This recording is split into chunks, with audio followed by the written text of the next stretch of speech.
ኮሚሽን መጽናዕቲ ጆኖሳይድ ትግራይ ኣብ ጉዳይ ምስናድን ምዕቃብን ጆኖሳይድ ኣመልኪቱ ምስ ዝተፈላለዩ ኣካላት ዘትዩ ኣብቲ መድረኽ ዝተረኸቡ ፕሬዚዳንት ጊዜያዊ ምሕዳር ሌተናል ጀነራል ታደሰ ወረደ ኣብ ልዕሊ ህዝቢ ትግራይ ጆኖሳይድ ዝፈጸሙ ኣካላት ተሓታትነት ንምርጋጽ ሕብረተሰባዊ ምትሕጋዝ ከም ዝጠልብ ይዛረቡ።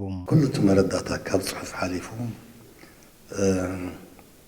ጽሑፋዊ ዝኾነ እዋን ናበይዳ ኣሎ መረድእቱ ወዘተ ዝብል ነገር ክለዓሎ ስለ ዝኽእል ትመረዳታ نكت خمينا نقبر زبل خمينا نكو خمينا أنا عبرت سوا من الرداون زلي أو نوسكف جذاو تفصنا سلز خدنا ناينو سكف جذا صدرا فقادين نتحوارن من العالم هو نزلي سلز خدنا عم يسرحيو الله يو ينفق كاب كل كان بكشاب كاب مبالون يريو زياك الدقة يولان زول ما دام تا زحزل تمرت زوحتل وناتات فتري كي دقم كالسي ሕብረተሰብ ረብሓ ምዕቃብን ምስናድን ጆኖሳይድ ትግራይ ብግቡእ ተገንዚቡ መረዳእታ ኣብ ማህበን ምዕቃብን ብጽሒቱ ክፍጽም ከም ዝግባእ ድማ ተሳተፍቲ ኣካላት የገንዝቡ። ኣብ መጽናዕቲ ተደረኸ ፍርዲ ስለንጽበ ንፍርዲ ገበን አንቀዝ ምስሓት ማለት እኮ እዩ ሃይማኖት ሽፋን ነገርና ከምዚ ዝመሰለ ተግባር ክንፍጽም የብልናን ዘይተርፍ እንተኾይኑ ንዝምልከቶ ኣካል እኹል ሓበረታን ስእልን መጀመርያ ክውሰዶ ይግባእ።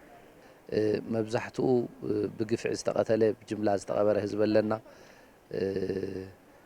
ብኣማኢት ዝቁጸር ናይ ጅምላ መቃብራት ኣሎ። ስለዚ ማሕበረሰብና ከዓ ብሰላም ክንዕርፎ ኢሎም ካፍቲ ከባቢ ናይ ምንቅስቃስ ነቲ ግዳይ ዝኾነ ሰብ ዝተቐበረሉ ናብ ቤተ ክርስቲያን ከባቢ ናብ መቃብር ከባቢ ናይ ምንቅስቃስ ኩነታት ክህሉ ይኽእል እዩ።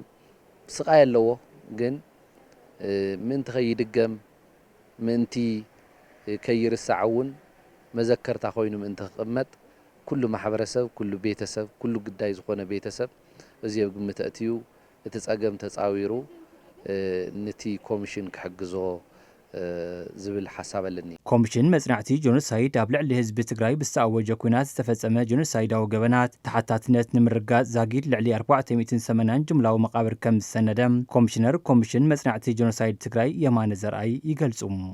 እዞም ዝተኣከቡን ዝተሰነዱን መረዳእታታት ብዋናነት በወረቐትን ካልኦት ዓይነት ሰነዳት ዝተታሕዙ እዮም።